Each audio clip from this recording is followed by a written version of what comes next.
Hello and welcome to the New Hampshire Tech Alliance Women in Tech video series. My name is Shannon Herman and I'm a senior recruiter for Alexander Technology Group and also honored to serve on the board of directors for the New Hampshire Tech Alliance. One of the most important things we do here at the Tech Alliance is to spotlight innovative companies and people throughout our state. The Women in Tech video series is part of our Tech Women, Tech Girls initiative. Today, I'm joined by Julie Lenzer from ARMI.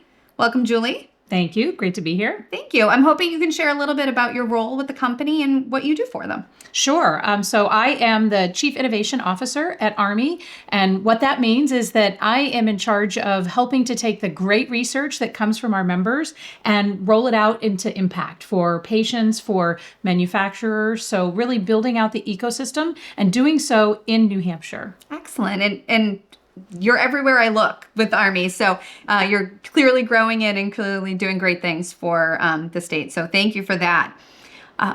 As you know, we have a few questions to go over today. The first is, what inspires you to actively promote inclusivity and diversity in the technology sector, particularly for women? And how has your commitment maybe influenced your leadership style? Yeah, so I am a geek. I'm a computer scientist who actually got my master's in machine learning over COVID. So who does that? I don't know. But one of the things that I've done throughout my career is really focused on innovation. And innovation comes from diversity of thought. So if we don't have diversity of thought at the table, we're not going to have the best innovation. And so, throughout my career, I've been in manufacturing, I've been in IT, and I'm almost always, in the beginning, the only woman in the room and at the table.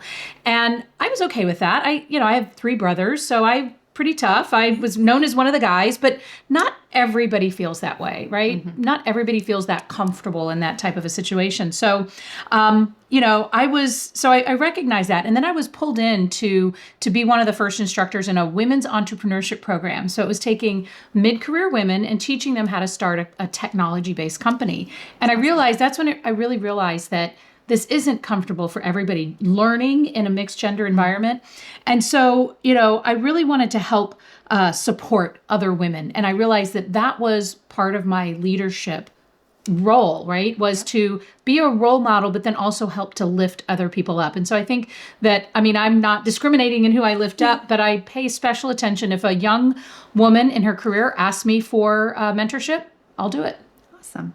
And I think it's so important to realize, not everyone comes to any situation the same way we do, right? And it's learning how other people need to approach it. And like you said, sometimes you're used to being the only woman in the room and it's no big deal. But for others, all of a sudden, it can feel pretty intimidating when you are. So that's excellent.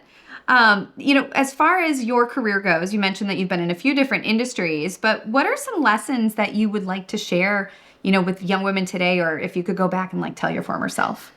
I would tell myself not to take myself so seriously, first of all. Life is a grand journey and enjoy the journey. But specifically, don't be afraid of failure.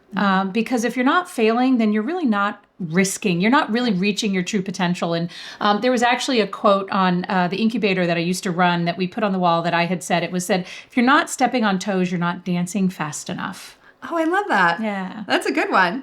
So, we always worry about, making sure that everybody likes us. And, one of my former managers that I hired in my company said, he felt it was more important to be respected than liked. And I really liked that. We always want to be liked, but it's more important to be respected. So sometimes you're going to step on toes.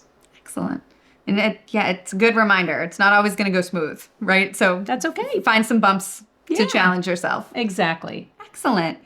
Now, looking ahead, what would you say your vision is for the future of women in technology, and what, maybe are you doing today to help add a personal contribution to that? So I think in the future, if we've done our job, then we won't have to celebrate women in technology because it'll be so pervasive. Yes. That's really what it is, right? One of the things that I did with that program that I taught is I created a nonprofit, the Path Forward Center for Innovation and Entrepreneurship. And my goal was to put myself out of business. Right? To not have to provide the additional support to women because we're at parity Yeah. with everybody else. And so, one of my passion projects has been, I've been on the board of our local Girl Scouts for 10 years. Awesome. And it's been part of how do I encourage women, help them see that geek is chic, and help them to embrace, if they decide not to go into technology, how can they still embrace technology as a really important skill that they need to have, and no matter what they do. And so that's kind of what, my giving back to the Girl Scouts, my mentorship, I think, and just not being afraid to be myself and to show people what authentic leadership looks like.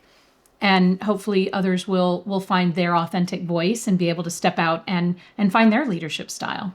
Excellent. Well, thank you so much for joining us today and sharing some words and advice on what the future looks like for women in tech. I appreciate it. Thank you.